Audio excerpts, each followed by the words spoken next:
5 starts right now. Breaking news tonight at County, where a passenger train and car have collided. What makes this case so unusual is the car was on the tracks moving toward the train. The driver of that car is dead. This happened just north of Sturtevant, and that's where we find our Jeremy Ross live tonight with the latest. Jeremy? All of this unfolding around 2:30 this afternoon. The train was stopped on the tracks right behind me, and it was basically paused for about 2.5 hours, that train coming from Chicago to Milwaukee.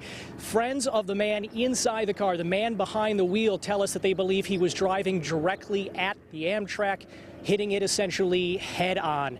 Amtrak officials are telling us at this time that there's no apparent damage to the train, no reports of injuries to 115 passengers that were on board at the time, no obvious damage to the car. That friends of the victim, there's certainly obvious damage to the car that was on the tracks. Friends of the victim say it was driven by a 29-year-old Racine man who died.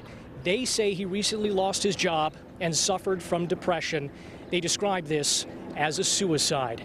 Now, police are on scene. They continue their investigation, and they do not have any official word on the motivation for what caused this incident. Amtrak is warning people, if you do use the rail behind me, you certainly can expect delays. We're live in Mount Pleasant. Jeremy Ross, Fox 6 News. And just to be clear, this was on the train coming north to Milwaukee, Sturtevant being the last stop on the Hiawatha line there. Yes, the train was coming northbound to Milwaukee, and again, friends of that driver say he hit the train head on. Very sad. Jeremy Ross, thank you. Irresponsible and dangerous, that's how police describe